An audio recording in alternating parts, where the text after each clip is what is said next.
Active since 1987, the Ys series has been around just as long as the Final Fantasy, but it seems to lack the same type of cultural relevance. The series has been reliably sending Adol Christin on adventures and has, at least in the West, not been able to get over the hump that these other, more well-known series got over years ago. It's certainly not common for a series' 9th main installment to bring a series to higher modern relevance, but Ys 9, Monstrum Nox could just be the type of game that puts a brighter spotlight on the venerable Ys series. A quick note before we move forward. Please consider subscribing and enable all notifications by clicking the bell icon to get new video updates.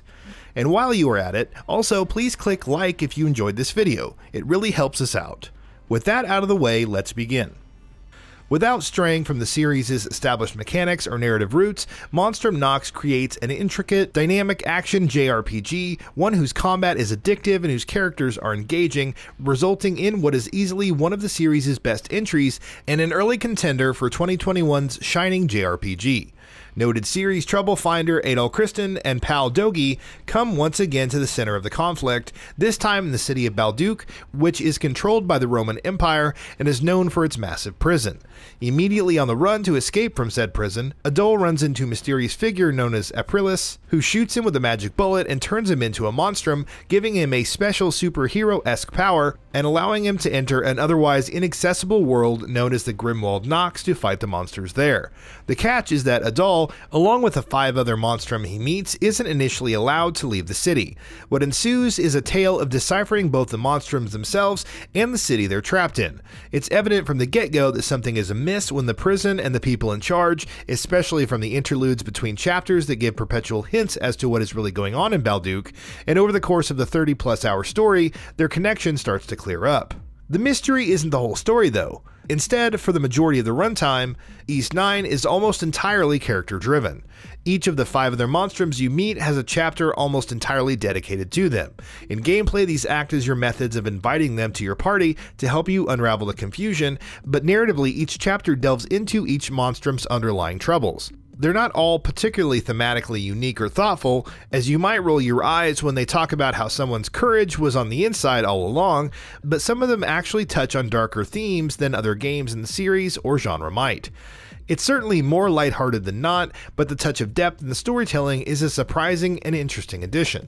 It helps that the story is largely well written and the characters diverse because there can be an overwhelming amount of story and dialogue. Whether you're focusing on the critical path or off doing side missions, you'll be inundated with leagues of text, with characters explaining every detail of every objective. Many chapters open with you effectively being forced to complete side missions to advance the story too.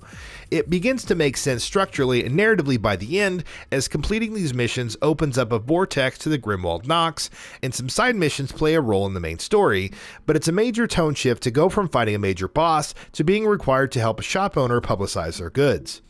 The only reason that it didn't become a complete turnoff is that every character is engaging in their own way. Even outside of their particular story chapter, each monstrum has a unique voice and motivation that comes across clearly, and even side characters that join you in your hub or that you come across over the course of the story are interesting, including impressive voice acting across the board that properly heightens emotional moments and brings some life when the dialogue gets slow. Every monstrum brings their own unique spin to gameplay too. The bullet that Aprilis used to give Adol a special power also gave every other monstrum a different so-called gift, and when they join your party, each member has access to everyone else's gift. Most of these abilities have to do with traversal. Adol's power is the equivalent of a grappling hook, the white cat can climb up walls, and the hawk can use his wings to glide. The world has been crafted around these elements too, with much more verticality and intricacy that makes the city genuinely interesting to explore. I wouldn't say that the city of Balduque is remarkably large, and because it's the main place you can explore outside of story missions, you might think that it gets boring after a while. Instead though, the consistent addition of new traversal elements makes it rewarding to return to places you've already been to see what new secrets you can find. Many environments outside of Balduque are highly complex and contain interconnected paths and multiple levels, which can take further advantage of the gifts and bring a sense of exploration to every location. Simply running around without using any gifts is slick and smooth, and adding in the additional traversal powers makes for a hugely satisfying moment-to-moment experience. The gameplay shines even brighter in its traditional real-time combat. It doesn't mechanically reinvent the wheel, but it implements its own twists on modern action JRPG mechanics and infuses them with the rhythm and diversity to make it consistently enjoyable. You can have up to 3 monstrums in your party at once, and switching between them happens at the press of a button. You can have your standard attack and dodge, as well as up to 4 special skills that do more damage and use SP. There's also a boost meter that, when filled, makes your character stronger and faster. None of this is necessarily unique to this game or series, but it somehow never seems to get old or feel repetitive. Part of the reason for this is how quickly everything happens. At points, it begins to take some hints from the Musou genre and throw in as many enemies as possible on screen at once, and you almost don't have time to think about what you're doing before you're doing it, but are able to take on many or all enemies at once. The camera doesn't always cooperate though, and sometimes will get caught up when you're trying to fight a big cohort of baddies. The game also doesn't require you to get too in tune with any character's movesets or combos for that character to be effective. You might benefit from combining a couple skills together, but I found that mashing the special skills and timing the boost correctly worked most of the time, which allowed for a constant refresh of characters in my party based on new weapons and higher stats, instead of having to focus on 1 or 2 whose movesets I had mastered. Combine all of this with fluid animations and a constant stream of action, and it becomes exhilarating and impressively diverse. That's not to say there's no strategy whatsoever. Each character has their own unique strengths and weaknesses, and you can equip weapons and armor with different damage types, as well as other items like sacramentals that add a twist into gameplay. You can also manage the rest of your party to fight offensively or defensively, and they, along with other non-party members, are usually important aspects of combat. The game just doesn't want to leave anyone behind. It allows you to play aggressively without having to micromanage every detail to succeed, and even if you fail, it gives you the option to retry in combat with weakened enemies or proceed in dungeons as if you completed the relevant puzzle. I respect that it doesn't require an overwhelming grind as well, especially because I was already inclined to do so to experience the combat again, which then felt like even more of an excess bit of enjoyment than a required piece of gameplay that overstayed its welcome. Combat usually comes either organically in the world or through the Grimwald Nox. Enemies are littered around the world, which expands the further you progress through the game.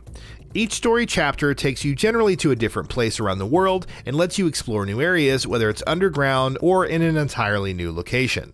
These encounters, which happen all in real time, are enjoyable in themselves, but the highlight of these sequences are usually the boss fights.